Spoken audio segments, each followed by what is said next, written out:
Joe Dispenza. Somos lo que repetimos, pero podemos cambiar nuestra mente. Joe Dispenza, bioquímico y quiropráctico, lleva años dedicado a estudiar cómo los pensamientos tienen el poder de dar forma a nuestra vida y cómo se pueden utilizar inteligentemente para interrumpir la cadena de repeticiones con las que el cerebro parece sentirse cómodo. Lo expone en su libro Desarrolla el cerebro, la ciencia de cambiar tu mente, ed. Palmira. Los pensamientos provocan reacciones químicas adictivas que conducen a buscar una y otra vez las mismas sensaciones y a adoptar los mismos comportamientos, incluso si nos hacen infelices. El libro invita a conocer esos mecanismos mentales para poder superarlos, vivir más creativamente y recuperar la salud. Recoge, entre otros, el testimonio de su propia recuperación física cuando un grave accidente le dejó postrado en cama y abocado a una operación quirúrgica que finalmente pudo eludir con autohipnosis, meditación y visualizaciones. Una de las entrevistas de la película documental, ¿Y tú qué sabes?, que más interés despertó fue la suya, que explicaba cómo al levantarse por la mañana creaba conscientemente su día tal y como quería que ocurriese. Quiropráctica, de las manos a las palabras. De su profesión de quiropráctico, ¿qué ha aprendido e incorporado a sus teorías? Una de las cosas que sé sobre la naturaleza humana es que estamos cortados por patrones, nos regimos por procesos y comportamientos automáticos que memorizamos y que nos resultan difíciles de cambiar. Lo que me interesa estudiar es cómo romper el hábito de ser nosotros mismos. Con la quiropráctica, yo puedo liberar una columna vertebral de las tensiones acumuladas, pero si mi paciente vuelve a su vida cotidiana y percibe los mismos problemas, tiene las mismas reacciones emocionales, los mismos pensamientos y las mismas actitudes, el cuerpo se volverá a contraer de la misma forma otra vez. En nuestra consulta enseñamos a los pacientes cómo empezar a pensar y actuar de manera diferente. ¿Necesitan tanto sus manos como las palabras? Por supuesto. Puedes tratar a alguien desde un punto de vista estrictamente estructural y mejorará, sin duda, porque se producirán cambios fisiológicos en su cuerpo. Y a algunas personas el efecto les puede durar cierto tiempo. Pero al cabo de 6 meses o un año es muy probable que se vuelvan a presentar en la consulta con exactamente el mismo problema o que busquen otra terapia. Si enseñamos a la gente a ser responsable de su salud, entonces hay que enseñarles que cuerpo y mente trabajan juntos. ¿Lo que la mente entiende, el cuerpo también lo entiende? Tenemos 3 cerebros en uno, que nos permiten ir del pensar al hacer, y del hacer al ser. El cerebro pensante es el neocórtex. Ahí almacenamos la información intelectual, que tiene muy poco efecto en el cuerpo. Cuando aplicamos lo que aprendemos, cuando lo personalizamos y demostramos, ahí le enseñamos al cuerpo lo que la mente ha entendido intelectualmente y lo grabamos gracias a las sensaciones y emociones. La experiencia permite que trabajen juntos 2 cerebros, el que piensa y el que hace. Pero no es suficiente con tener experiencias. Tenemos que ser capaces de reproducirlas. Y cuando lo hacemos una y otra vez, activamos el tercer sistema cerebral. En otras palabras, las memorizamos y se convierten en un automatismo. Entonces llegamos al estado de ser. ¿Qué va primero, pensar o sentir? ¿Somos lo que repetimos? El 90% de lo que somos a los 35 años son programas memorizados, actitudes, comportamientos y reacciones memorizadas. Solo el 10% corresponde a nuestra mente consciente.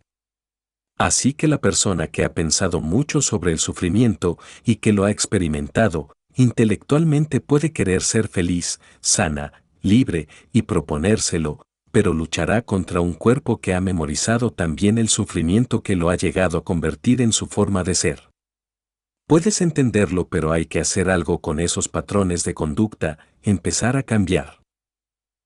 ¿Y ocurre también al revés? ¿Los cambios en el cuerpo pueden afectar a la mente? Esa es la cuestión, los pensamientos controlan nuestros sentimientos o viceversa. Bueno, En la mayoría de hombres, el pensamiento controla los sentimientos. En las mujeres son los sentimientos los que controlan el pensamiento. No hay nada malo en ello, ambos pueden llegar a las mismas conclusiones. Porque si una persona tiene pensamientos elevados, va a empezar a sentir de forma elevada. Y si se siente elevada, podrá pensar de forma elevada. Puedes entrar en el círculo por donde quieras, yendo del pensamiento al sentimiento o del sentimiento al pensamiento. Cada vez que tienes un pensamiento, provocas una reacción bioquímica en el cerebro y esa señal se transmite al cuerpo. Si tienes grandes pensamientos, produces sustancias que te hacen sentir muy bien. Si los pensamientos son negativos, ocurre lo contrario. En el momento en el que empiezas a sentir tal como piensas, tiendes a pensar de la forma en que te sientes, lo que a su vez produce más sustancias que te hacen sentir como piensas y pensar de la misma manera en que te sientes.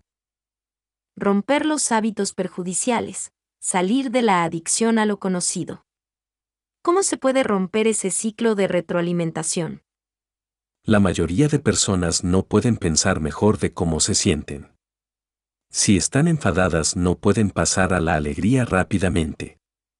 Pero si se separan del entorno y empiezan a pensar de forma diferente, comienzan a experimentar también nuevos sentimientos. ¿Somos poco creativos? Son las adicciones las que no hacen seguir repitiendo los mismos patrones. Cuanto más practicas algo y más implicas al cuerpo y más lo repites, más lo memorizas. Así es como operamos. Si hacemos algo durante cierto tiempo se convierte en automático, ya no tenemos que pensar en ello. El proceso de pensar y actuar, o pensar y sentir, al cabo de un tiempo se convierte en una adicción emocional. La persona que memoriza el sufrimiento no puede pensar mejor de lo que siente, se queda bloqueada fácilmente en la repetición de pensamientos relacionados con el sufrimiento y la infelicidad, actitudes de autocompasión, etc. ¿Y qué satisfacción busca el cerebro en la repetición? Cada vez que piensas en algo, las neuronas de tu cerebro se activan pero no se conectan, así que tienes que repetirlo una y otra vez para memorizarlo. Tras un periodo de tiempo, estas neuronas liberan una sustancia que es como un pegamento o fertilizante que hace posible que las neuronas tengan una relación a largo plazo. En el momento en que las neuronas se conectan se libera una energía y experimentamos la sensación de que algo nos resulta familiar, conocido. Cuanto más se estimulan los circuitos neuronales establecidos, más fuertes se hacen las conexiones sinápticas y más fácil resulta activarlas hasta que se convierten en respuestas fáciles e inconscientes, automáticas. ¿Al cerebro puede gustarle repetir algo perjudicial? No parece muy inteligente. Si continuamos teniendo pensamientos de sufrimiento, provocaremos más sentimientos de sufrimiento, y una vez sintamos el sufrimiento, pensaremos más sobre el sufrimiento. El ciclo de producir estas sustancias una y otra vez condiciona al cuerpo a lo largo de los años para memorizar ese estado emocional mejor que el cerebro.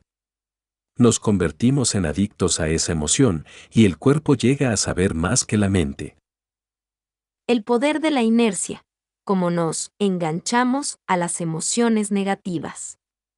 Como cuando quieres llamar a alguien y no puedes recordar su número, pero sí pones la mano sobre el teléfono, los dedos lo saben marcar. Eso ocurre porque has marcado tantas veces ese número que el cuerpo lo ha memorizado mejor que el cerebro. Cuando producimos un estado emocional familiar se genera un torrente de energía en el cuerpo.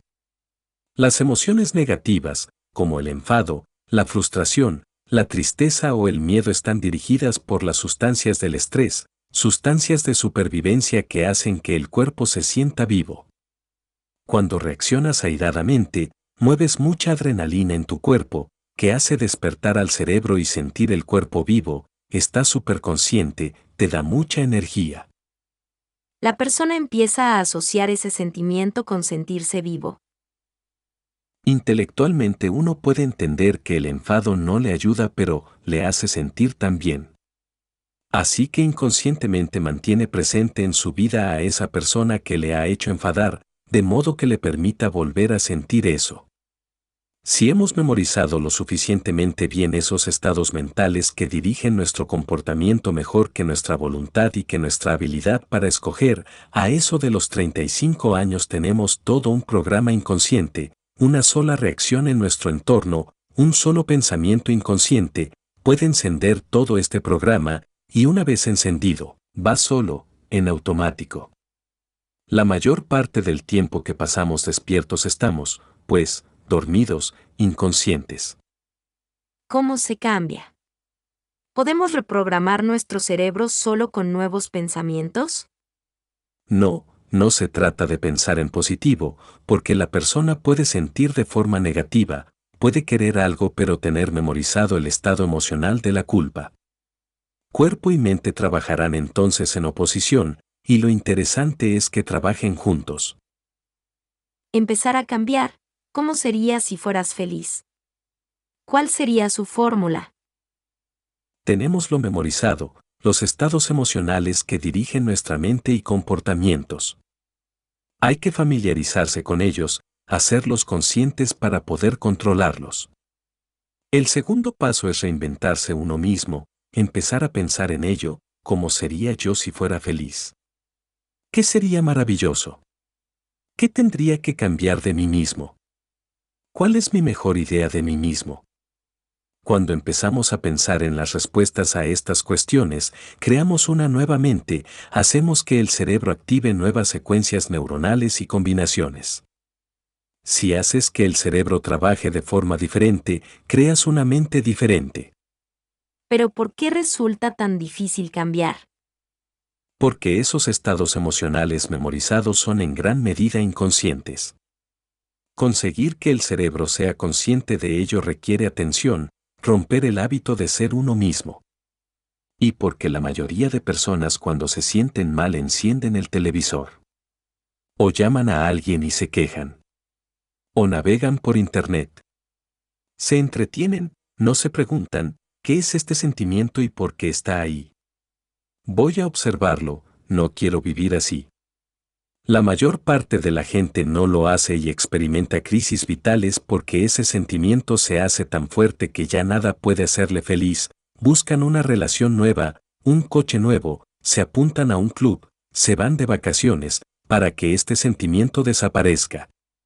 Buscan siempre algo en su entorno, alrededor. El problema es que después de la novedad, el sentimiento reaparece. ¿Y qué propone hacer? La solución es empezar a desaprender. Puedes empezar preguntándote en qué emoción vives cada día. ¿Es miedo? ¿Es rigidez? ¿Es tristeza? La primera semana hay que dejar que aflore la emoción y familiarizarse con ella. Cada vez que se sienta ese sentimiento, habrá que prestarle atención. Ahí está, llevarlo al plano consciente es el primer paso. Somos los únicos responsables de nuestra felicidad. ¿Qué papel tienen los otros? Nunca deberíamos hacer a nadie responsable de nuestra felicidad. La verdadera felicidad llega cuando nos superamos a nosotros mismos, cuando vamos un poco más allá de nuestra adicción al enfado o a la tristeza y podemos sentirnos un poco más libres. Hemos de aspirar a vivir con personas que nos hagan felices y no con las que sufrimos. Pero hay una parte triste de la vida, una parte oscura incluso en nosotros mismos, que no se puede negar. Es cierto. Y no hay nada malo en sentir pesadumbre.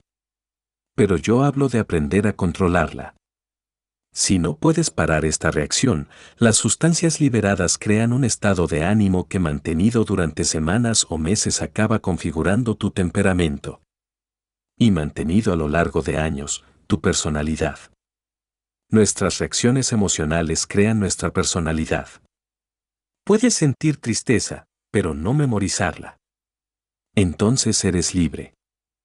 ¿Usted lo es? Yo amo a la gente, tengo excelentes relaciones con las personas en mi vida, me gusta la emoción de celebrar la vida cuando estoy acompañado. Pero también tengo tiempo para mí, para trabajar en mis cambios personales. Esto me permite no necesitar esos apoyos exteriores más de la cuenta. La mayoría de las personas en sus relaciones necesitan al otro. Si esa necesidad está basada en una adicción, crea un falso sentimiento de felicidad. De ahí que se sientan constantemente decepcionados.